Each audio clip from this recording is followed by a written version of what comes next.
تعالی وبرکاتہ۔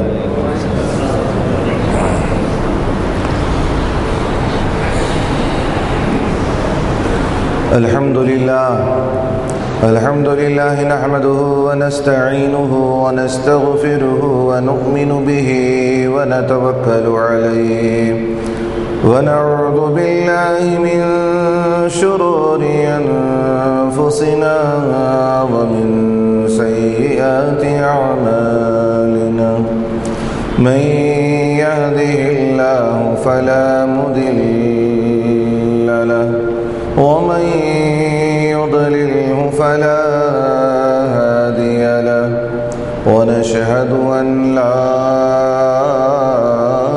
إله إلا الله وأشهد أن محمدا عبده ورسوله، أرسله بالحق بشيرا ونذيرا وداعيا إلى الله بإذنه وسراجا منيرا. أما بعد، فأعوذ بالله من الشيطان الرجيم. بسم الله الرحمن الرحيم. إن الصلاة تنهى عن الفحشاء والمنكر، صدق الله العظيم وصدق رسوله النبي الأمين الكريم، ونحن على ذلك لمن الشاهدين والشاكرين، والحمد لله رب العالمين.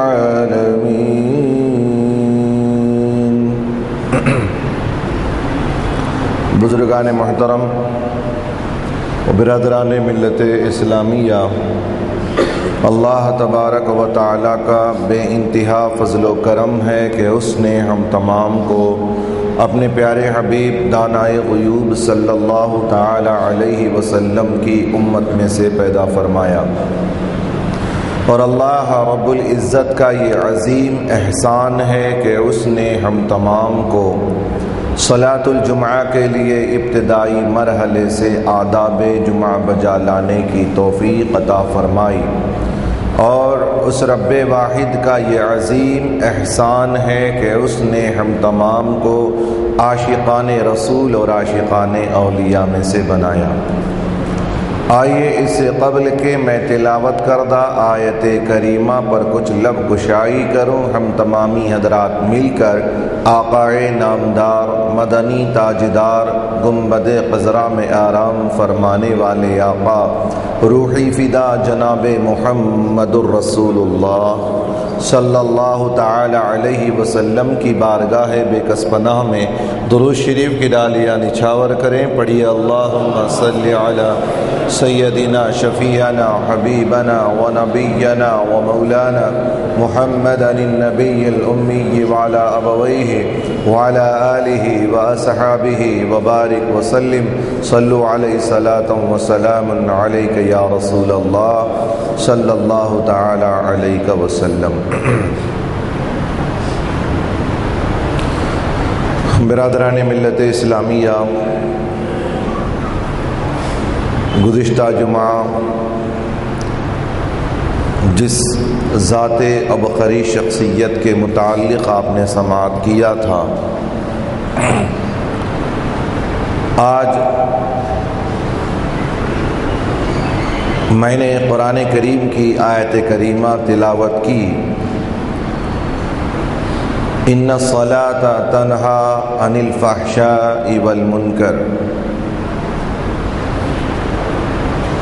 آج اس آیت کریمہ کو پڑھنا میرے لیے ضروری اور اس پر خطاب کرنا میرے لیے ضروری تھا، اور انشاءاللہ دعا کریں اللہ تبارک و تعالی مجھے اس آیت پر حق کہنے اور حق سننے کی توفیق عطا فرمائے. قرآن کریم کی آیت کریمہ جو مشہور و معروف ہے، ان الصلاۃ تنہا عن الفحشاء والمنکر، بے شک نماز بے حیائی اور بری باتوں سے روک دیتی ہے۔ آج ہر طرف فتنہ، ہر جگہ خون خرابہ، ہر طرف غیبتیں، ہر طرف چغل خوریاں، اور ہر ایک کے سینے میں حسد، ہر ایک کے سینے میں بغض، ہر ایک کے سینے میں نفاق۔ یہ آخر یہ سینوں میں اس قدر برائیاں، گندگیاں جو آ چکی ہیں، اس کا سبب کیا ہے؟ کیا وجہ ہے کہ یہ ہمارے سینوں سے جاتی نہیں ہے؟ ہمارا معاشرہ اتنا گندا کیوں ہو چکا ہے؟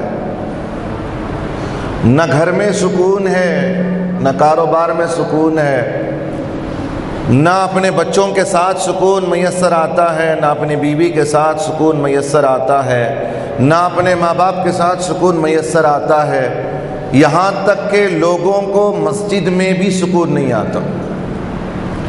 اس قدر لوگوں کے ذہن و دماغ میں یہ انقلاب برپا ہو چکا ہے۔ وجہ کیا ہے؟ کیوں سکون ہمارے معاشرے میں نہیں ہے؟ ہماری سوسائٹی میں سکون کیوں نہیں ہے؟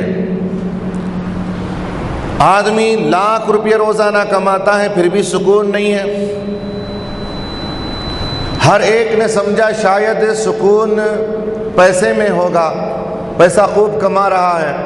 یاد رکھ لیں، آپ اس شخص سے پوچھ لیں جو سب سے زیادہ پیسے والا ہے، اسے پوچھیں سکون، کیا تجھے سکون ہے؟ کہے گا کہ پہلے تو تھوڑا سکون تھا، اب مزید سکون ختم ہو چکا ہے۔ اگر بہت بڑی کمپنی کا اگر مالک ہو، اگر اسے جا کر کے پوچھیں کیا تجھے سکون ہے، وہ بھی یہی کہے گا کہ سکون نہیں ہے۔ اس میں کام کرنے والے ورکر سے اگر پوچھیں کہ سکون تجھے ہے، وہ بھی کہے گا کہ سکون نہیں ہے۔ اگر آپ چھوٹے سے چھوٹے کاروباری آدمی کو پوچھیں سکون ہے، وہ بھی کہے گا کہ سکون نہیں ہے۔ یہ سکون ہی ختم ہو چکا ہے ہمارے اندر سے۔ سکون کی تلاش سب کو ہے، سکون کی تلاش سب کو ہے، اور سب یہ چاہتے ہیں کہ اللہ کی رحمتیں ہم پر نازل ہوں، اللہ کی رحمتیں ہم پر نازل ہو، اور اللہ تبارک و تعالی ہم پر سکینہ نازل فرما دے۔ سب کی خواہش ہے، سب تو سوچتے ہیں کہ ہو اوج ثریا پہ مقیم، پہلے ویسا تو پیدا کرے قلب سلیم۔ ہر ایک کی تمنا ہے کہ سکون مل جائے۔ کامیابی کون نہیں چاہتا؟ آج کامیابی کو بچے سے لے کر بوڑھا تک چاہتا ہے کہ میں کامیاب ہو جاؤں، اور ہر شخص یہی محنت کر رہا ہے کہ دنیا میں کامیاب انسان بن جاؤں۔ کامیاب انسان، بچہ یہی سوچ کر کے اسکول پہ قدم رکھتا ہے کہ میں ایک کامیاب بچہ بن جاؤں، اسکول میں سب سے فرسٹ نمبر پر اور کامیاب اسٹوڈنٹ میں نام اپنا لکھوائیں، یہ اس کا خیال ہے۔ کاروباری آدمی یہ خیال کر کے کاروبار کرتا ہے کہ کاروباری میں، تجاروں میں یعنی تاجروں میں سب سے کامیاب تاجر میں بن جاؤں۔ ہر ایک یہی سوچ میں لگا ہوا ہے۔ کوئی اپنی تجارت اس لیے کرتا ہے کہ فیوچر والی زندگی میں کامیابی کے ساتھ گزاروں۔ ہر ایک کے ذہن و دماغ میں کامیابی ہی کامیابی کے خیالات ہیں۔ آخر کامیابی ہمیں حاصل نہیں ہو رہی ہے، وجہ کیا ہے؟ اس کی اصل چیز کو ہم تلاش نہیں کر رہے ہیں کہ کامیابی ہمیں ملے گی کہاں سے، سکون ہمیں ملے گا کہاں سے، اللہ کا سکینہ کب ہمیں، اللہ کا سکینہ جو ہے ہم پر کب نازل ہوگا، اللہ ہم پر نزول رحمت کب فرمائے گا۔ اس کی طرف ہمیں بنیادی باتوں کی طرف توجہ نہیں ہے، ہم مادی طاقتوں کی طرف چل چکے ہیں۔ آج یہی سوچ رہے ہیں کہ فلائٹ میں اڑ جانا کامیابی ہے، اور بڑی سے بڑی عمارت تعمیر کر لینا کوئی ہماری کامیابی ہے، بڑی سے بڑی آفس بنا لینا ہمارے لیے سب سے بڑی کامیابی ہے۔ خدا کی قسم اللہ کے نزدیک کامیاب وہ ہے، اللہ فرماتا ان اکرمکم عند اللہ اتقاکم، تم میں سے بہترین شخص اللہ کے نزدیک وہ ہے جو تم میں تقوی والا ہوگا۔ تقوی جس کے اندر ہوگا وہی اللہ کے نزدیک بہترین انسان ہوگا، کامیاب ترین انسان ہوگا۔ اور اللہ کے رسول صلی اللہ علیہ وسلم کے زبانی اللہ کہلوا رہا ہے، اللہ کے رسول صلی اللہ علیہ وسلم کے زبانی اللہ یہ کہتا ہے، محبوب صلی اللہ علیہ وسلم ان لوگوں سے فرما دیں کہ کامیابی کس میں ہے؟ وَأَنْتُمُ الْأَعْلَوْنَ إِن كُنْتُم مُؤْمِنِينَ، کامیاب تم ہی ہوگے اگر تم مومن بن کے رہو گے۔ مومن ہوگا تو کامیاب ہوگا، تقوی والا ہوگا تو کامیاب ہوگا۔ یہ تمام چیزیں ملیں گی کب؟ یہ تقوی کب آئے گا؟ مومن کب بنو گے؟ مومن بننے کی کیا کیا ریزن اس میں، کیا کیا راز ہیں؟ کیسے بن سکتے ہیں مومن؟ تقوی کیسے آ سکتا ہے؟ تقوی کہتے ہیں ڈرنے کو، تقوی کہنے کو، ڈرنے کو تقوی کہتے ہیں۔ ڈر جس کے دل میں آ جائے اسے تقوی آ جاتا ہے۔ خدا کا خوف، خدا کی خشیت جس کے سینے میں گامزن ہو جائے، خدا کی قسم اسے تقوی آ جاتا ہے۔ اور جب تقوی آئے گا تو یاد رکھ لو اس کے لیے کامیابی کا ضامن اللہ کے رسول صلی اللہ علیہ وسلم نے خود اس کی کامیابی کا ضامن ارشاد فرمایا ہے۔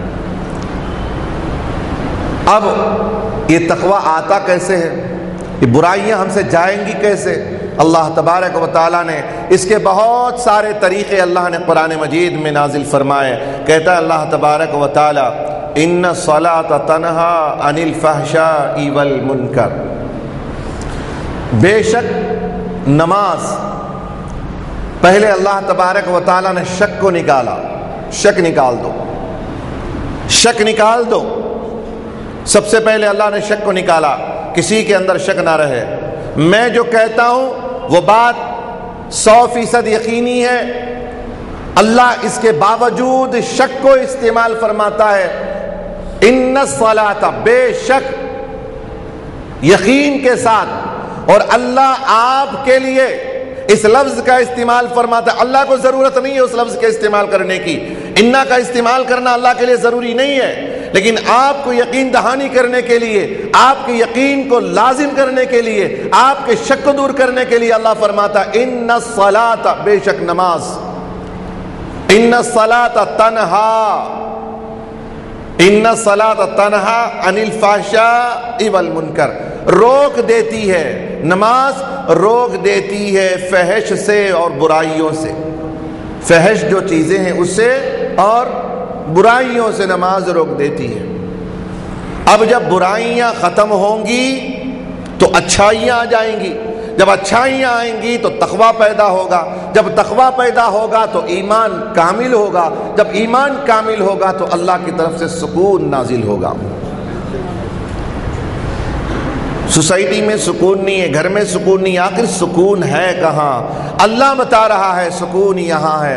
اگر آدمی قرآن نہیں پڑھتا ہے، اگر وہ بھول جاتا ہے تو اللہ کے رسول صلی اللہ علیہ وسلم نے یاد دہانی کے طور پر مسجد کے میناروں سے یہ آواز جاری کروا دیا، حی علی الصلاح، حی علی الصلاح، آؤ نماز کی طرف، آؤ نماز کی طرف۔ یہ نماز کی طرف آنے والا کیوں آ رہا ہے؟ اس کے لیے بھی اس کے راز کو بھی پوشیدہ نہیں رکھا، اس کو بھی فاش کر دیا، فرمایا حی علی الفلاح، آؤ کامیابی کی طرف، آؤ کامیابی کی طرف۔ یہ نماز تمہیں بلا رہی ہے کامیابی کی طرف، اور تمہارے کامرانی کی طرف نماز بلا رہی ہے۔ مسجد کے میناروں سے روزانہ یہی آواز جاری ہوتی ہے، ایک دن میں ایک وقت نہیں ہے بلکہ روزانہ 5 وقت اللہ کے حضور بلاوا آ رہا ہے، دعوت دی جا رہی ہے۔ ارے ایک وقت کوئی ایم ایل اے آپ کو بلا دیتا ہے تو آپ اتنے اسمارٹ ہو کر کے اس کے دہلیز پر چلے جاتے ہیں۔ کوئی آپ کو منسٹر بلاتا ہے تو اس کے دروازے پر جو ہے آپ 100 مرتبہ اس کی دوڑ لگاتے ہیں۔ ایک مرتبہ پہنچتا ہے وزیر کے گھر پہ، موجود نہیں ہوتا، چلا جاتا ہے، پھر اسی کے تلاش میں واپس آتا ہے۔ ایک بار انوائٹ کرنے پر، ایک وزیر کے انوائٹ کرنے پر آپ کتنی مرتبہ اس کی دہلیز پر جو ہے اپنی حاضری دیتے ہیں۔ اللہ اور اس کا اللہ تبارک و تعالی اپنے گھر کی طرف انوائٹ کر رہا ہے، آؤ کامیابی کی طرف، آؤ نماز کی طرف، میرے گھر کی طرف آؤ۔ اللہ روزانہ 5 مرتبہ آپ کو انوائٹ کرتا ہے، لیکن بندہ اس انویٹیشن کو قبول نہیں کرتا۔ انوائٹ اللہ کرتا ہے نہیں کرتا ہے، اللہ یاد دلاتا ہے نہیں دلاتا ہے۔ اس کے باوجود بھی اگر بندہ اللہ کے انویٹیشن کو اگر دھتکار دے، پیٹ پھیر دے اللہ کے بلاوے کو، اللہ اکبر، جس نے پوری کائنات کی تخلیق فرمائی ہے، جو تمہیں روزی دیتا ہے، جو تمہیں زندگی دیتا ہے، جو تمہیں رزق دیتا ہے، جو تمہارے لیے ہر چیز سامان مہیا کرتا ہے، تمہاری ضرورتوں کو اللہ پورا کرنے والا ہے، وہ جب آپ کو انوائٹ کرتا ہے تو آپ پیٹ پھیر کے چلے جاتے ہیں۔ کب سکون نازل ہوگا؟ کب اللہ کی طرف سے سکینہ نازل ہوگی؟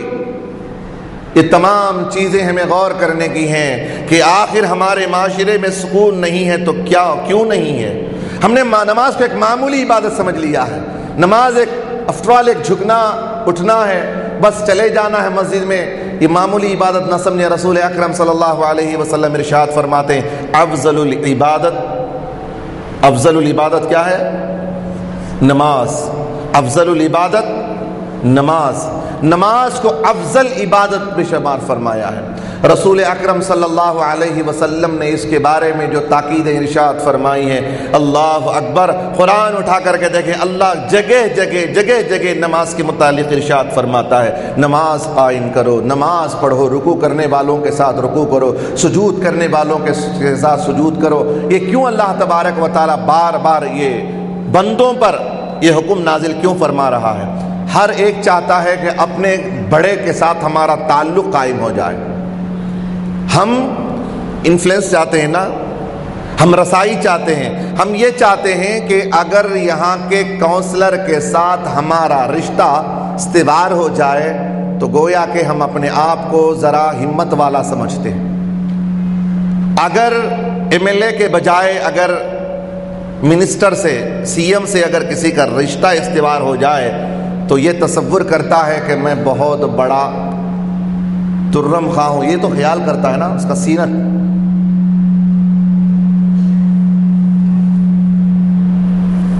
کا سینہ چوڑا ہو جاتا ہے۔ سی ایم کے ساتھ اگر رشتہ استوار ہو جائے، اپنے بڑے کے ساتھ اگر رشتہ قائم ہو جائے تو اس کا سینہ چوڑا ہو جاتا ہے اور اپنے آپ کو بہت بڑا بہادر سمجھتا ہے۔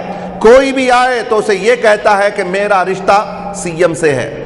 میں کون ہوں تو جانتا ہے؟ ارے میری رسائی تو سی ایم تک ہے، ارے میں سی ایم کے پاس آنے جانے والا ہوں، میں سی ایم کے ساتھ میں رہنے والا ہوں، سی ایم کے ساتھ بیٹھتا ہوں، سی ایم کے ساتھ جو ہے چائے پیتا ہوں، سی ایم کے ساتھ جو ہے میں وہ کھانا کھاتا ہوں۔ تو گویا کہ یہ سی ایم کا لفظ استعمال کر کے لوگوں پر اپنا رعب بٹھانا چاہتا ہے۔ میں پوچھنا چاہتا ہوں کہ ایک سی ایم کے ساتھ اپنا رشتہ استوار کر لیتے ہو تو اپنے آپ کو اتنا بہادر سمجھتے ہو؟ اللہ فرماتا ہے ارے تمہارا رشتہ سی ایم سے کیا ہے، ارے تمہارا رشتہ تو خالق کائنات سے جڑ سکتا ہے۔ تم آ جاؤ میری بارگاہ میں تمہیں اپنا قریب بنانے کے لیے تیار ہوں۔ آؤ تو صحیح، اللہ بلا رہا ہے، اللہ بلا رہا ہے۔ ایک بار اس کا انوائٹ ہو تو دوڑ پڑتے ہیں۔ اگر رات کو کسی نے 4 بجے سی ایم نے کہا کہ آپ کو 4 بجے میرے پاس میں آنا ہے، آپ کا کام ہوگا، تو خدا کی قسم آپ دل پہ ہاتھ رکھے ایمان کے ساتھ بتاؤ کون نہیں جائے گا رات کے 4 بجے اٹھ کر کے سی ایم کے پاس میں؟ جائے گا نہیں جائے گا؟ اگر سی ایم نے آپ کو 4 بجے بلایا ہو، اگر 6 بجے اگر بھی آپ کو ملنا ہے تو آپ 6 بجے تک کھڑے رہیں گے، ٹھنڈ کے موسم میں بھی ہو یا گرمی کے موسم میں بھی ہو۔ ہر موسم میں اگر آپ کو 4 بجے بھی بلائے رات کے تو 4 بجے جاتے ہیں نہیں جاتے ہیں؟ ذرا سوچو تو صحیح، یہ دینے والا کیا ہے؟ یہ بھی فانی ہے، یہ تو فنا ہونے والا ہے۔ یہ کیا دے سکتا ہے؟ یہ کیا دے سکتا ہے سی ایم ہمارا؟ ارے رب کائنات رب کائنات کے گھر سے آواز آ رہی ہے، بیت اللہ سے آواز آتی ہے، مسجد کے میناروں سے آواز آتی ہے، حی علی الصلاۃ۔ ارے تمہارے نیندوں کو خراب نہیں کیا اللہ تعالیٰ نے۔ اگر فجر کا وقت وہ ہوتا ہے جب سب کی نیندیں ختم ہو جاتی ہیں، جب کہ تمہاری نیندیں ختم ہوتی ہیں، اللہ کے گھر سے آواز آتی ہے، آؤ میرے گھر کی طرف، آؤ میرے گھر کی طرف۔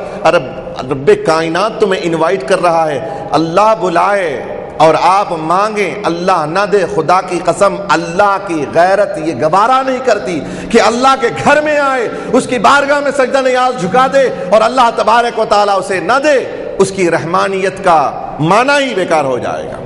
اور اللہ تبارک و تعالیٰ جب دیتا ہے، اگر بندہ یہ سوچ کے آئے کہ میرا رب رحیم بلا رہا ہے، میں کس کے گھر میں جا رہا ہوں، یہ خیال کر لے تو پھر کافی ہے۔ ہمیں جھمیلوں کی ضرورت نہیں ہے، کسی سے خوف زدہ ہونے کی ضرورت نہیں ہے، کسی کا روب ہم پہ ڈالنے کی ضرورت نہیں ہے، اس لیے کہ ہمارا رشتہ خالق کائنات سے ہو چکا ہے، جس میں کہتے ہیں اللہ اکبر، جس سے بڑھ کر کوئی بڑا، جس سے بڑھ کر کوئی بڑا نہیں ہے، وہ ذات ہمیں بلا رہی ہے۔ اگر ہم مسجد کی طرف چلے جاتے ہیں اور ہمارا رشتہ اللہ سے اگر استوار ہو جاتا ہے تو آپ بتائیے کہ آپ خلیفۃ اللہ ہیں۔ پہلے تو آپ کو اللہ نے خلیفہ اپنا بنایا ہے۔ اللہ تبارک و تعالیٰ نے آدم علیہ السلام کے بارے میں ارشاد فرمایا، جب فرشتوں سے کہا تھا وَإِذْ قَالَ رَبُّكَ لِلْمَلَائِكَةِ إِنِّي جَاعِلٌ فِي الْأَرْضِ خَلِيفَةً، اے فرشتوں میں اپنا زمین پر ایک خلیفہ نائب بنانا چاہتا ہوں۔ تو فرشتوں نے کہا تھا کیا اسے تم اے اللہ کیا تو اسے اپنا خلیفہ بنائے گا جو خون ریزیاں کرے گا، جو شراب و خوریوں میں رہے گا، جو زمین پر فساد پھیلائے گا؟ تو اللہ نے فرمایا انی اعلم ما لا تعلمون، میں جو جانتا ہوں تم نہیں جانتے، میں جو جانتا ہوں تم نہیں جانتے۔ اللہ نے سب سے پہلے آدم علیہ السلام کو خلیفہ بنایا، آدم علیہ السلام کی پوری نسل کو اپنا خلیفہ بنایا ہے۔ سب سے پہلے اللہ نے ہمیں اپنا خلیفہ بنایا ہے۔ اللہ کا خلیفہ ہو کر پھر ہمیں کسی کے روب و دبدبے سے کیا ڈرنا ہے؟ ہمیں کسی کی ضرورت نہیں، بس یہ سمجھ لے کہ ہم کس کے خلیفہ ہیں، ہم خلیفہ کس کے ہیں؟ اللہ کے خلیفہ ہیں۔ پھر اس کے بعد یہ خلیفہ اگر رب کے حضور چلا جائے، رب کے حضور چلے جائے، اس مالک حقیقی کی طرف چلے جائے، مالک بلائے۔ آج ہماری نمازوں میں لوگ تاخیر سے آتے بھی ہیں اور جلدی جانے کی بھی جو سوچتے ہیں، کیوں؟ بارہا یہ سوال ہوتا ہے کہ کمپنی کا وقت جو ہے ہمارا 2 بجے تک لنچ کا ٹائم ہوتا ہے، 2 بجے کے بعد ہم کو کمپنی اجازت نہیں دیتی کہ ٹھیک ہم کو لاگ ان ہونا ہے کتنے بجے؟ 2 بجے، کسی کا 2:10 پر لاگ ان ہونا ہے، کوئی جو ہے لاگ ان ہوتا ہے تو 4:30 بجے دن کے، اور رات کے 4:30 بجے تک اسے رہنا ہے۔ تو اس میں کوئی کمی بیشی نہیں، یہاں تک کہ ان جو ٹیکنالوجی جو امپروو ہوئی ہے، آپ کے آنے جانے کا حساب HR تو کیا سیکیورٹی کیا رکھے گا، آج کل تو سسٹم لگا دیا گیا ہے، آپ فنگر پرنٹ دے دیں، آپ کتنے بجے آئے ہیں، کتنا جو ہے کتنے سیکنڈ پر آئے ہیں، پورا اس میں انٹری ہو جاتی ہے نہیں ہوتی ہے۔ یہ خیال کرتا ہے کہ مجھے اتنے بجے لاگ ان ہونا ہے تو ہونا ہے، میرا مینیجر ناراض ہو جائے گا، مجھے کام سے نکال دیا جائے گا، 2:30 بجے 2 بجے جانا ہے۔ لوگ پریشان ہوتے ہیں مسجد میں۔ مجھے معاف کریں جو لوگ کمپنیوں میں کام کرتے ہیں، میں ان سے سوال کرتا ہوں کہ آپ کا ٹائم اگر 2:30 بجے ہے، 2:30 بج کر اگر 5 منٹ زیادہ ہو جاتے ہیں تو گھبراہٹ پیدا ہو جاتی ہے۔ اللہ کے گھر میں بھی گھبراہٹ پیدا ہوتی ہے۔ کسی کو 2 بجے لاگ ان ہونا ہے، اللہ کے گھر میں رہ کر کے انہیں جو ہے لرزہ طاری ہو جاتا ہے کہ مجھے ٹائم ہو گیا ہے، نماز کی طرف توجہ نہیں ہے، اپنی آفس کی طرف توجہ ہے۔ میں پوچھنا چاہتا ہوں یہ آفس کی اتنی قدر ہے تمہیں اور اللہ کے گھر کی قدر نہیں ہے؟ 2 بجے لاگ ان ہونا ہے تو آپ کو لرزہ طاری ہو جاتا ہے، 5 منٹ پہلے بیفور آپ پہنچ جاتے ہیں، آپ کو پارکنگ کرنا ہے، یہ کرنا ہے، اس کے پہلے سب کچھ کر کے 2 بجے برابر آپ کو لاگ ان ہونا ہے۔ اتنا خیال کمپنی کا، اتنا خیال کمپنیوں کا ہے۔ اور جو لوگ سفر کرتے ہیں ان کو معلوم ہے کہ کسی کا کوئی گاڑی کسی کا انتظار نہیں کرتی ہے۔ پہلے تو بس والے بھی انتظار کرتے، ٹریول والے انتظار کرتے تھے، ٹورسٹ والے انتظار کرتے، آج وہ بھی نہیں کرتے۔ آپ کو میسج دے دیتے ہیں کہ اتنے بجے جانا ہے، وہ نکل جائے گی چاہے آپ آئیں یا نہ آئیں۔ آج کوئی رکنے والا نہیں ہے، کسی کا انتظار نہیں کرتا ہے، وہ اپنے وقت پہ جانا ہے اسے۔ تو ٹھیک اس سے پہلے آدمی ٹریول کے لیے پہلے پہنچ جاتا ہے۔ آج ایئرپورٹ کا معاملہ کیا ہے؟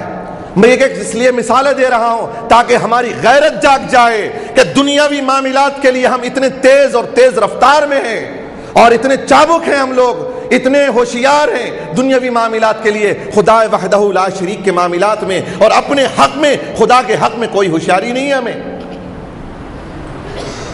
آخر ہم بندے کس کے ہیں، غلام کس کے ہیں ہم؟ ایئرپورٹ کا حال کیا ہے؟ ارے تمہیں 3 گھنٹے پہلے بلا رہا ہے، ایئرپورٹ پہ حاضری دیتے ہیں، اور کتنا بڑا ترم خان کیوں نہ ہو تو 3 گھنٹہ پہلے جو ہے ایئرپورٹ میں ہونا پڑتا ہے، اس کی چیکنگ ہوتی ہے، حالتیں خراب کر دیتے ہیں۔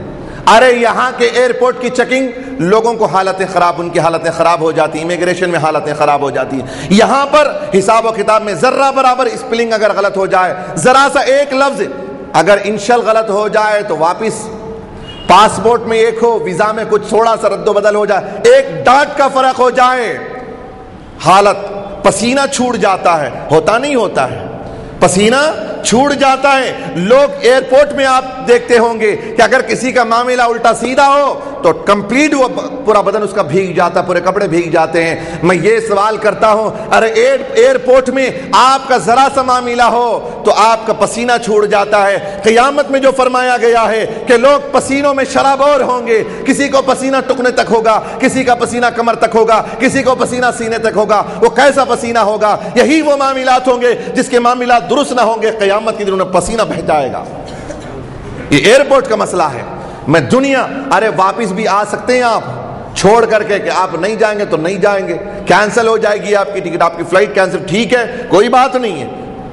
تو یہاں پر یہ حالت، اس کا وقت کا لحاظ کرنا ہے، کمپنیوں کا لحاظ کرنا ہے، شادیوں کا لحاظ کرنا ہے، ولیمے کا لحاظ، سب چیزوں کا آپ کو لحاظ کرنا ہے۔ لحاظ نہیں کرنا ہے تو خدا وحدہ لا شریک کا لحاظ نہیں کرنا ہے۔ آخر کیا اللہ تبارک و تعالیٰ کے عذاب کو کیا سمجھا ہے؟ نماز کو آخر سمجھا کیا ہے؟ اللہ تبارک و تعالیٰ نے تمام احکامات زمین پر نازل فرمائے، جتنے احکامات اللہ نے دیے زمین پر، نماز کو جب دینے کی بات آئی، اللہ نے اس عبادت کو، جس عبادت میں خدا کی قربت ہوتی ہے، اسے اللہ نے اپنے پاس بلایا۔ نبی اکرم صلی اللہ علیہ وسلم کو معراج کی رات میں بلا کر کے فرمایا، محبوب میں تمہیں اپنی محبوب چیز تمہیں دیتا ہوں، اے میرے محبوب تم میرے پاس میں آئے ہو، تحفے کی طور پر میں اپنا خاص قرب، اپنی قربت جس سے حاصل ہوتی ہے میں آپ کو عطا کرتا ہوں۔ رسول اکرم صلی اللہ علیہ وسلم کو معراج کی رات بلا کر کے، اپنے یہاں بلا کر کے اس محبوب چیز کو دیا کہ اے محبوب، جیسے جس چیز سے تمہاری قربت میں مجھے ہوئی، میرے سے ہوئی ہے، اے محبوب جیسے تم میرے سے قریب ہوئے ہو، اگر آپ کا امتی چاہتا ہے کہ مجھ سے وہ قریب ہونا ہو تو وہ بھی کیا کرے، وہ ایک ایسی چیز دے دیتا ہوں، ایسا ایک آلہ دے دیتا ہوں کہ اگر وہ بھی اگر میری قربت چاہتا ہے تو نماز پڑھ لے، اسے بھی میری قربت حاصل ہو جائے گی۔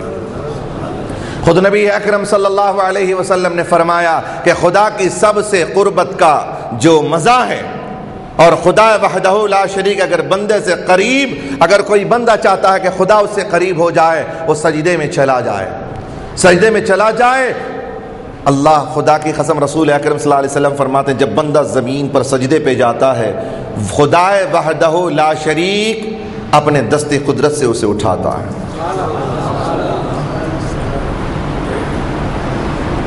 وہ اتنا کریم کرے، اتنا کرم کرے رب تبارک و تعالی، وہ ایسا کریم ہے، اپنے در پہ بلاتا ہے ہمیں، بار بار ہم سے محبت کرتا ہے، ہم محبت نہیں کرتے، وہ ہم سے محبت کرتا ہے، بلاتا ہے اللہ تبارک و تعالی۔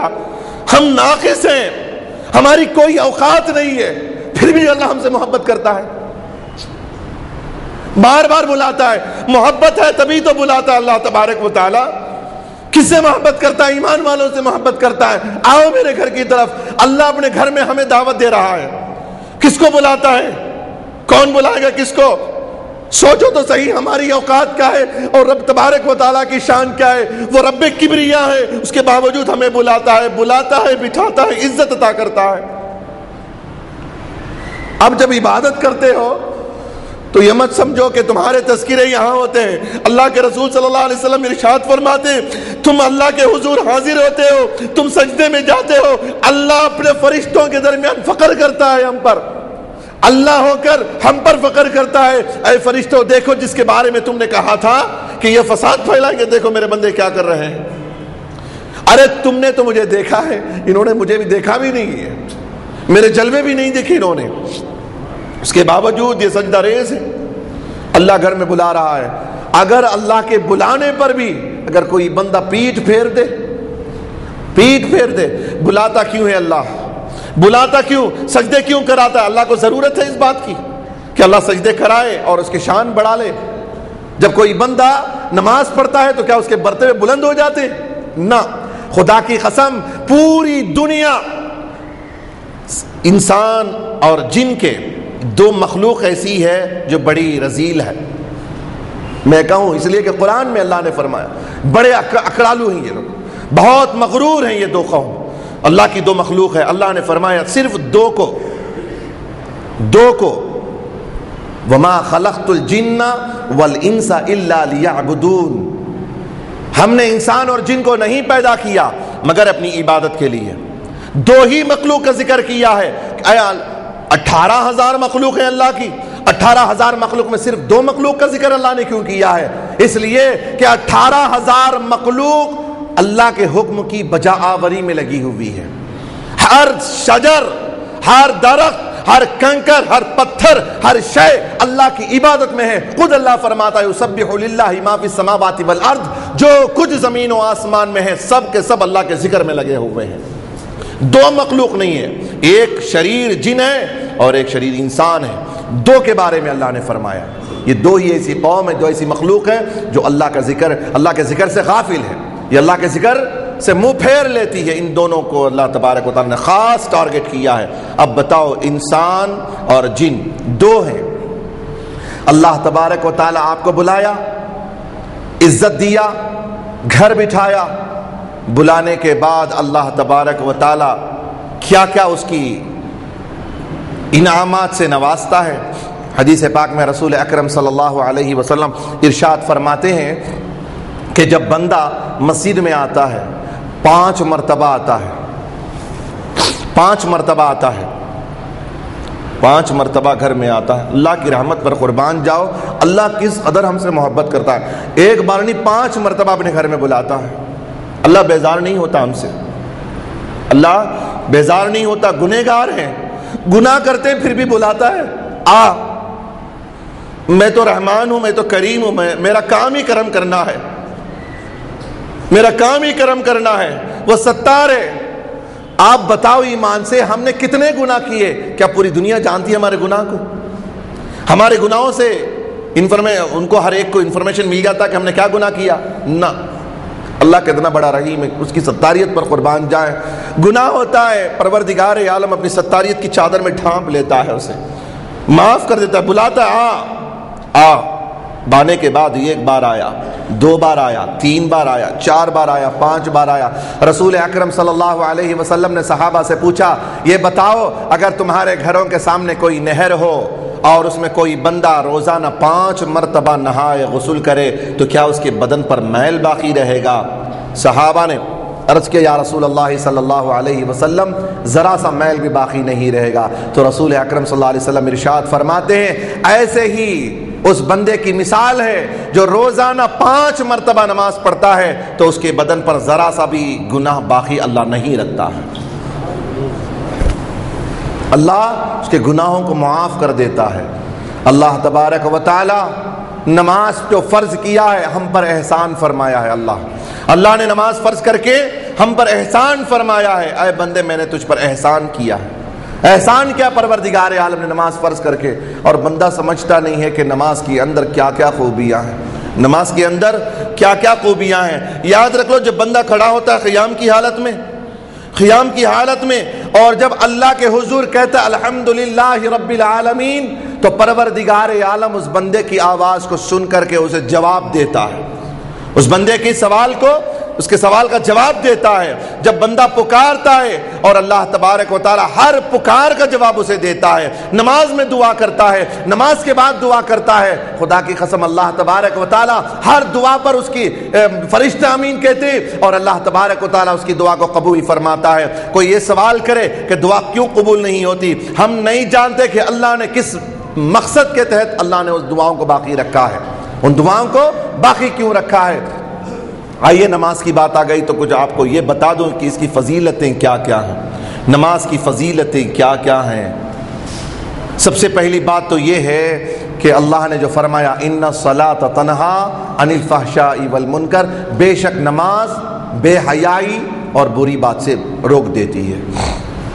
نماز پہلی بات تو یہ ہے کہ آدمی کے اندر بہت غرور ہے، کبر ہے، فساد ہے، چغل خوری ہے۔ آج کس کے اندر یہ خامیاں نہیں بتائیں؟ حسد سب کے دل میں ہے، بغض سب کے دل میں ہے، کبر سب کے دل میں ہے، عجوب سب کے دلوں میں ہے، اور اس کے علاوہ چغل خوریاں کس کے اندر نہیں ہیں، بغض کس کے نہیں ہے، کس کے پاس نہیں ہے، سب کے اندر برائیاں ہیں۔ ایک دوسرے کی غیبتیں، اللہ اکبر، یہ تو باہر کی بات ہو گئی، یہاں اگر مسجد میں بھی آتے ہیں تو برائیاں چلتی ہیں۔ لوگ اگر بیٹھ جاتے ہیں نکاحوں میں، کیوں آج کل جو ہے وہ شادی محلوں میں ہو رہے ہیں، کیوں علماء اہل سنت نے جو ہے جائز قرار دے دیا ہے کہ شادی محلوں میں جو ہے نکاح کر لیں، اس لیے کہ شادی کے لیے نکاح خانی کے لیے مسجد بھی آتے ہیں تو وہ خاموش مسجد میں بیٹھتے نہیں ہیں، اس کی برائی کریں گے، اس کی برائی کریں گے، اس کی غیبت کریں گے، اس کی غیبت کریں گے۔ مسجد میں بھی آتے ہیں، قرار نہیں ہوتا بندے کو، اتنا بکتا ہے بندہ، اتنا بکتا ہے، اتنا بکتا ہے، فرمایا کہ ایک چپ ہو جائے تو اس کے اندر 100 سکھ ہوتے ہیں، ایک چپ 100 سکھ۔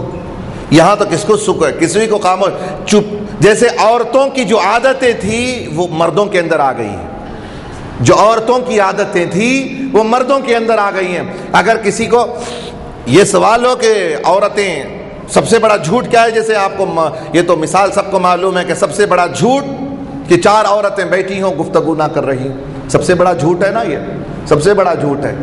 بات اگر دین کی ہو جاتی الحمدللہ ہم خدا کا شکر ادا کرتے کہ اگر 4 عورتیں بیٹھی ہیں اور خدا کے ذکر میں ہیں، خدا کی گفتگو کر رہے ہیں، ذکر و اذکار میں ہیں، الحمدللہ 4 عورتیں بیٹھی ہوں، یہ خاموش صرف ذکر نہیں ہے بلکہ بغل والی کی، پڑوس کی، خاندان کی، فلاں کی بیٹی، فلاں کا بیٹا، فلاں کی بیٹی، فلاں کے خاندان میں اس کی شادی ہوئی، اس کا کھانا ایسا تھا، اس کا یہی سب ہیں۔ اللہ کے رسول صلی اللہ علیہ وسلم نے ارشاد فرمایا تھا، جب ایک راستے سے گزر رہے تھے، عورتیں بیٹھی ہوئی تھیں، رسول اکرم صلی اللہ علیہ وسلم نے عورتوں سے فرمایا، عورتوں اے عورتوں تم کثرت سے استغفار کرو۔ عورتوں نے سوال کیا، یا رسول اللہ صلی اللہ علیہ وسلم کیا معاملہ ہے، کیوں ہم زیادہ استغفار کریں؟ تو رسول اکرم صلی اللہ علیہ وسلم نے ارشاد فرمایا، مردوں کی بنسبت عورتوں کو میں نے جہنم میں زیادہ دیکھا ہے، عورتوں کو کثرت سے جہنم میں دیکھا ہے۔ یا رسول اللہ سبب کیا ہے؟ تو یہی کہا کہ وہ اپنے شوہروں کی نافرمانیاں کرتے ہیں اور دوسروں کی غیبتیں کرتے ہیں،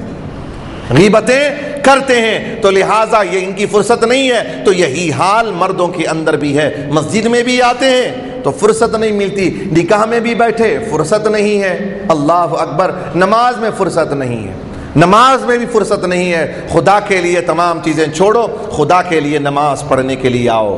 نماز میں اللہ تبارک و تعالیٰ نے رکھا کیا ہے، رکھا کیا ہے نماز میں اللہ تبارک و تعالیٰ؟ اللہ کے رسول صلی اللہ علیہ وسلم ارشاد فرماتے ہیں، مجھے دنیا میں 3 چیزیں بڑی، تمہاری دنیا میں حبب الیہ من دنیاکم، اللہ کے رسول صلی اللہ علیہ وسلم فرماتے ہیں تمہاری دنیا میں، تمہاری دنیا میں، اس میں بڑی نقطے کی باتیں ہیں، وقت کا تقاضا نہیں ہے کہ میں اس پر گفتگو کروں۔ تمہاری دنیا، رسول اکرم صلی اللہ علیہ وسلم نے فرمایا تمہاری دنیا سے مجھے 3 چیزیں پسند ہیں، ایک اچھی خوشبو، ایک اچھی خوشبو، اور دوسری عورتیں، اچھی بیویاں، اچھی بیوی، اور تیسرا نماز، وہ جس کے اندر، جس میں میری آنکھوں کی ٹھنڈک ہو، مجھے پسند ہے۔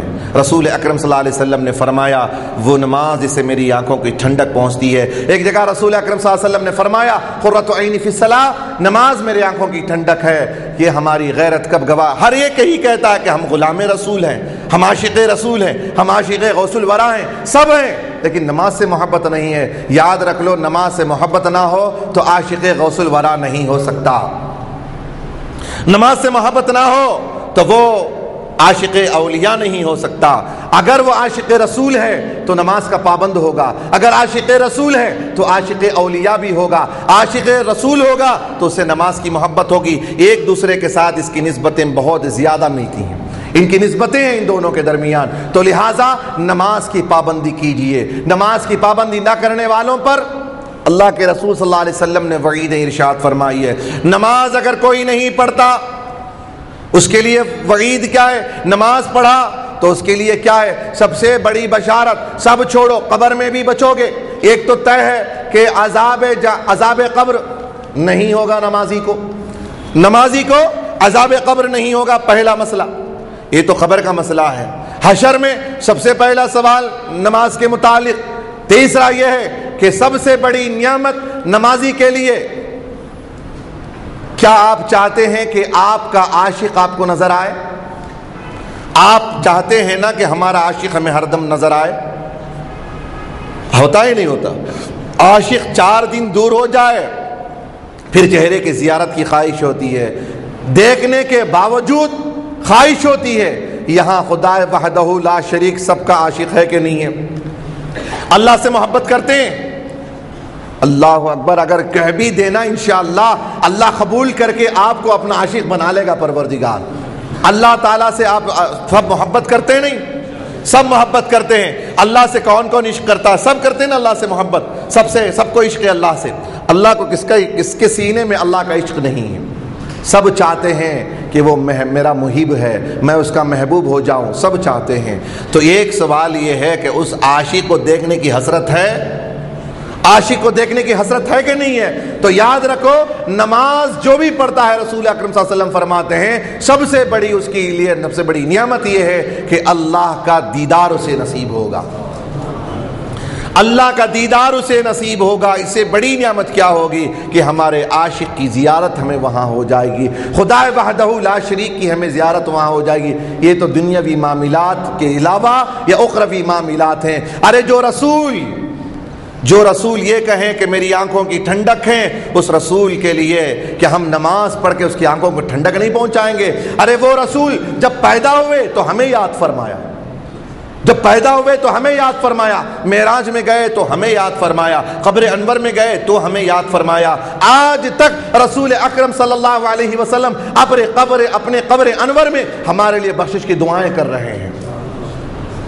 یہی نہیں کہ صرف قبر انور میں، جب محشر میں آئیں گے صحابہ نے سوال کیا تھا، یا رسول اللہ قیامت میں آپ کو تلاش کرنا ہو تو یا رسول اللہ کہاں تلاش کرے؟ تو رسول نے فرمایا اگر مجھے تلاش کرنا ہو تو کوثر کے پاس آ جانا، آب کوثر کے پاس آ جانا۔ اگر میں وہاں بھی نہ ملوں تو پل صراط پہ آ جانا، اگر میں وہاں بھی نہ ملوں تو میزان عمل پہ آ جانا۔ 3 ایڈریس رسول کریم صلی اللہ علیہ وسلم نے فرمایا۔ ارے ہمارے میزان عمل میں رسول کا کیا کام ہے؟ وہاں پہ کیوں کھڑے ہونا ہے رسول کو؟ آب کوثر کے پاس کیوں کھڑے ہونا ہے رسول کو؟ پل صراط کے راستے پہ رسول کو کیوں کھڑا ہونا ہے؟ سب ہمارے لیے ہے۔ وہ رسول ہمارے لیے اتنا کریں، اور ہم اتنا بھی نہیں چاہتے کہ وہ رسول جو معراج کی رات لا کر کے تحفہ نماز کا دیا ہے اس کی ہم قدر نہ کریں، اور میرے رسول کے لیے، اپنے رسول کے لیے آنکھوں کی ٹھنڈک فراہم نہ کریں۔ انشاءاللہ کریں گے نا؟ اچھی بات ہے۔ نہیں کریں گے تو کیا ہوگا؟ اتنا تو بتا دیا کہ اتنا ملے گا، اتنا سودا ہوگا، ورنہ اب گھاٹا کیا ہوگا؟ سنیے، سب سے خطرناک گھاٹے ہیں، خطرناک گھاٹے۔ اب سنیے، کون چاہتا ہے کہ ابو جہل کے ساتھ اس کا حشر ہو؟ فرعون کے ساتھ کس کا حشر چاہتے ہیں؟ ہم تو یہ چاہتے ہیں خدا تعالی یہ آج کل جو اپنے برائے نام کے جو مسلمان جو خانز فلمز لائن میں ہیں، ان لوگوں جو مسلمان اپنے آپ کو جیسے لوگ بہت لوگوں کے فین ہیں، کوئی کسی کا خان ہے، کسی خان کا فین ہے تو وہ کسی کا خان کا فین ہے۔ خدا کرے ایسے لوگوں کے فین بنو گے تو وہ فین جدھر جائے گا، وہ تمہارا جو معشوق ہوگا وہ جدھر جائے گا تم بھی اسی کے ساتھ ساتھ چلے جاؤ گے۔ ان سے محبت نہ کرو، محبت کرو تو اس سے، جس سے محبت کرنے سے خدا بھی راضی ہو جائے، رسول بھی راضی ہو جائے۔ اب سنیے، کون چاہتا ہے کہ فرعون کے ساتھ حشر ہو؟ فرعون کے ساتھ حشر ہو کوئی چاہتا ہے؟ حامان کے ساتھ، شداد کے ساتھ، ابی بن خلف کے ساتھ؟ کوئی نہیں چاہتا ہے۔ رسول اکرم صلی اللہ علیہ وسلم فرماتے ہیں بے نمازی کا حشر، بے نمازی جب خبر سے اٹھے گا محشر کے میدان میں تو تمہارے انڈیا کے سے نہیں بلکہ اس کا حشر ہوگا فرعون کے ساتھ، وہ اٹھے گا، فرعون کے ساتھ اٹھے گا، حامان کے ساتھ اٹھے گا، شداد کے ساتھ اٹھے گا، ابی بن خلف کے ساتھ اٹھے گا۔ یہ سڑے ہوئے کافر ہیں۔ ارے وہ فرعون جس نے خدائی کا دعویٰ کیا تھا، جس کا عذاب اللہ تبارک و تعالیٰ نے دریائے نیل میں اسے عطا کیا تھا، ہوا نہیں ہوا؟ ایسے فرعون کے ساتھ تمہارا حشر ہو؟ نہیں چاہتے نا کوئی بھی۔ کوئی چاہتا ہے کہ چپراسی توٹی کے ساتھ بیٹھنا اٹھنا پسند کریں گے؟ توٹی کے ساتھ نہ پسند کرتے ہیں؟ اللہ اکبر، سوچ میں پڑ گئے ہیں کیا بولوں، توٹی کے ساتھ بولوں کہ کیا بولوں؟ توٹی کے ساتھ کوئی، چپراسی کے ساتھ،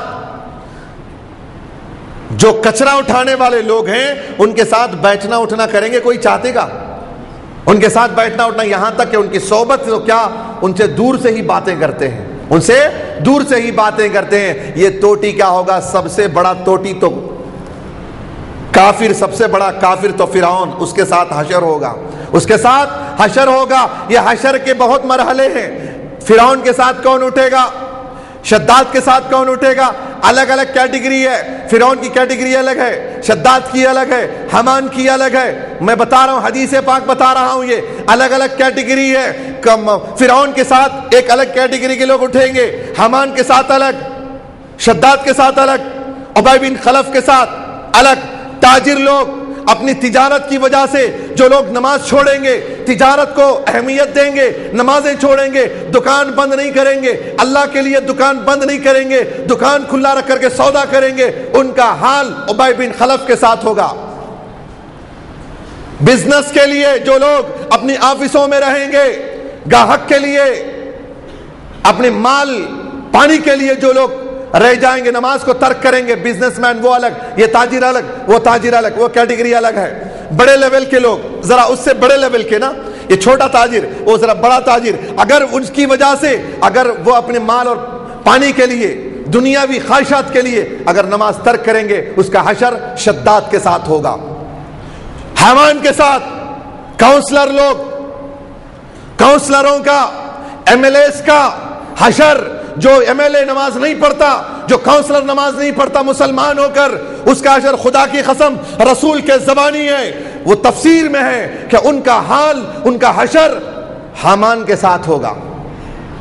اور جو اس سے بھی بڑے لیول کا ہوگا، انڈیا کا پریزیڈنٹ جو لوگ بنے مسلمان برائے نام کی، نماز نہیں پڑھتے، ایسے لوگ جو کنگ ہیں، مسلم کنٹریز کے جو کنگز ہیں، جو اپنے آپ کو شہزادے کہتے ہیں، اگر انہوں نے نماز کو ترک کیا ہے، نماز کو چھوڑا ہے، اپنے حکومت کی بنیاد پر اگر چھوڑا ہے، تو یاد رکھ لو رسول کے زمانی ان کا حال، ان کا حشر فرعون کے ساتھ ہوگا۔ اب اتنے کیٹیگری میں کون کس کے ساتھ اٹھے گا بتاؤ؟ چھوٹے سے چھوٹا نہیں حضرت، ہم نہ گرا کاگا تھا، وہ اس ٹائم گرا کا تھا، وہ اس ٹائم گرا کا تھا نا، نماز کا خیال کریا تھا زید، نماز کو نکلنا کر کو سوچا گرا کاگا۔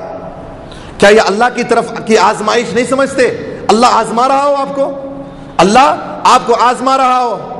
پیشاب، میں نے سوال ایک بار کیا تھا ہمارے ساتھی سے بھی کہ اگر گاہک آ جائے آپ کے پاس، زور سے پیشاب آ جائے آپ کو، زور سے پیشاب، کنٹرول نہیں، اینڈ ہو گیا وہ۔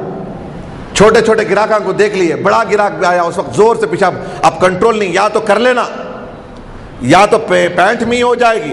تو لہٰذا ایسے وقت میں گراہک، اس کا بڑا گراہک، اس کی لمبی لیسٹ ہے، وہ بھی چاہیے، یہ بھی چاہیے، وہ بھی چاہیے، اس کی لمبی لیسٹ ہے، اسے پورا بٹھا کر کے پورا حساب کتاب کرے گا، یا بٹھا کر کے کہے گا کہ میں نماز پڑھ کے آتا ہوں، میں پیشاب کر کے آتا ہوں۔ پیشاب کرنے کے لیے چلا جائے گا نا، جائے گا نہیں، اور جائے گا بھی کہاں؟ نماز نہیں پڑھے گا، مسجد کو اختیار کرے گا، مسجد کے پیشاب خانوں کا استعمال کرے گا، اللہ کے گھر میں نماز پڑھنے کے لیے نہیں، بلکہ اپنی ضروریات کو پورا کرنے کے لیے کیا ہے؟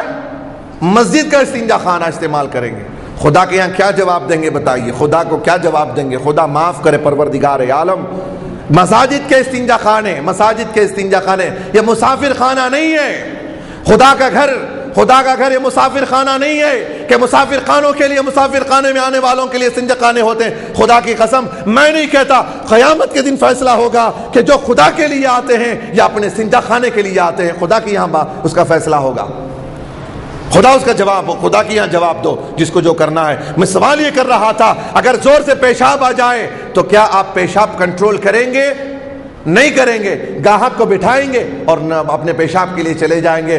ارے پیٹ کی گندگی کو نکالنے کے لیے آپ گاہک کو کھڑا کر اس پیسے کو چھوڑ سکتے ہیں۔ ارے کمائی آئے نہ آئے چھوڑ کر کے اپنی استنجا خانے کو جا کر گندا پانی نکالنا ہے۔ ارے خدا وحدہ لا شریک کی بارگاہ میں جب آؤ گے تو تمہارے اندر جو گندگیاں ہیں، گناہوں کی گندگیاں ہیں، اسے پاک کرنا ہے۔ وہ پاک کرنے کے لیے لاکھ تم جو ہے وہ لکھ صابن لگا لو، فیئر اینڈ لولی صورت پہ لگا لو، اور اسپرے آدیتیا کا کون سے بڑی بڑی کمپنیاں ہیں آج کل، ایک سے ایک کمپنیاں نکل چکی ہیں اسپرے کے، لاکھ اسپرے مار لو، یہ دنیا والوں کو سنگھانے کے لیے ہوں گے۔ اگر قبر میں تم مرو گے تو تمہارے بدن سے کوئی اسپرے کی خوشبو نہیں آئے گی۔ بے نمازی ہو، تمہاری قبر سے مردار جانور سے زیادہ بری خوشبو بدبو آئے گی۔ تم لاکھ اسپرے مار کر کے بے نمازی ہو کر کے پھرو، یاد رکھو نماز میں تم چہرہ دھوتے ہو، تمہارا وہ فیئر اینڈ لولی کام نہیں آئے گا، کوئی بھی کریم۔ ارے صورتیں اگر گورا کرنا چاہتے ہو، صورتوں کو اگر فریش کرنا چاہتے ہو، دنیا کے کسی کریم میں، خدا کی قسم کسی کریم میں وہ طاقت نہیں ہے کہ تم کو نور بخش دے۔ ایک بات ہے، خدا کی قسم کھا کے کہتا ہوں، آپ آؤ، رسول کی زبان پر مجھے اعتماد کرتے ہوئے کہنا پڑے گا کہ تم آؤ اللہ کی بارگاہ میں اور اپنا چہرہ وضو کے لیے چھو، پھر اس کے بعد دیکھو کہ تمہارے چہرے وہ فیئر اینڈ لولی بھی کام نہیں کرے گا کہ اتنا خوبصورت آپ کا چہرہ اللہ بنا دے گا۔ دنیا کی کوئی کمپنی نے اتنی اچھی جو ہے کریم نہیں بنائی ہے جو اللہ کے لیے وضو کے پانی میں وہ طاقت ہے۔ ارے صرف چہرے سے گرد و غبار نہیں، صرف چہرے سے گرد و غبار نہیں نکالتا وضو، بلکہ وضو جب کرتا ہے، حضرت امام اعظم ابو حنیفہ بیٹھے ہوئے تھے، امام اعظم ابو حنیفہ وضو خانے میں بیٹھے ہوئے تھے، ایک شخص وضو کر رہا تھا، وہ چہرہ اس نے دھویا تو کہا کیا تم نے آج فلاں عورت کو دیکھا تھا؟ اس کے بعد پھر ہاتھ دھوتے ہیں، کیا تم نے یہ گناہ کیا تھا؟ پھر اس کے بعد وہ ہاتھ دھوتا ہے، پھر اس سے گناہ کیا تھا، پھر پیر دھوتا ہے تو پھر پوچھتے کیا اس نے آپ نے یہ گناہ کیا تھا؟ وہ پوچھتا ہے بندہ آپ کو کیسے معلوم کہ میں نے یہ گناہ کیے ہیں؟ تو حضرت امام اعظم ابو حنیفہ فرماتے ہیں جب تو چہرہ دھو رہا تھا وہ گناہ جھڑ رہا تھا، جب تو ہاتھ دھو رہا تھا تو وہ گناہ جھڑ رہا تھا، جب پیر دھو رہا تھا تو یہ گناہ جھڑ رہے تھے۔ یاد رکھ لو، وضو کرو گے تو صرف چہرہ ہی صاف نہیں ہوگا بلکہ گناہ بھی چھڑتے چلے جائیں گے۔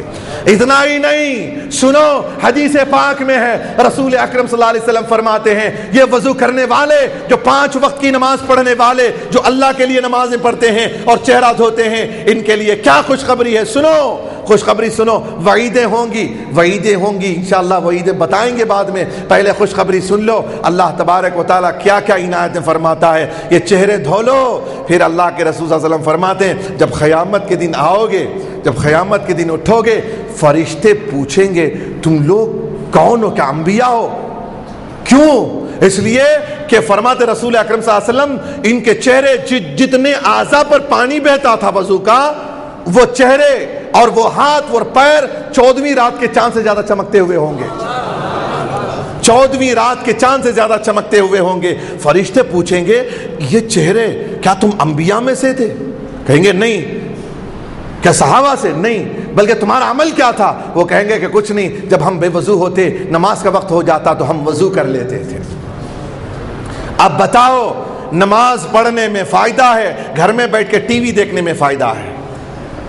گھر میں بیٹھ کے ٹی وی دیکھ رہے ہو، نمازیں چھوٹ رہی ہیں، اللہ ناراض ہو رہا ہے، اللہ ناراض اور نمازیں قضا ہو رہی، کوئی خیال نہیں ہے، کوئی خیال نہیں۔ تمہارا کتنا بڑا عہدہ کیوں نہ ہو، تم ایم ایل اے کیوں نہ ہو جاؤ، تم وزیر اعظم کیوں نہ ہو جاؤ، خدا وحدہ لا شریک کے سامنے تمہیں اپنے آپ کو جھکانا پڑے گا۔ تم جھکو گے پھر اللہ تبارک و تعالیٰ اپنے دست قدرت سے تمہارے چہروں کو اٹھائے گا۔ جب تمہارے چہروں کو اٹھائے گا تو پھر یاد رکھو یہ چہرہ کسی کے آگے پروردگار نہیں جھکائے گا، تو لہٰذا وقت کی نزاکت ہے، میں کیا کروں، اتنی زیادہ باتیں ہیں ابھی باقی ہیں، تو انشاءاللہ یہی بات کہ اللہ کے حضور آ جاؤ، نمازیں پڑھو، تو ہمارے پیسے کام نہیں آئیں گے، یاد رکھ لو، ہمارے پیسے، ہمارے بینک بیلنس کچھ بھی کام آنے والا نہیں ہے، کام نہیں آئیں گے، کچھ پیسہ، ایک پیسہ تمہارے خبر میں کام آنے والا، پیسے کے لیے مر کے جا رہے ہیں، مر رہے ہیں پیسے کے لیے، کچھ بھی ہونے والا خبر میں کون بھی لے کر کے گیا نہیں،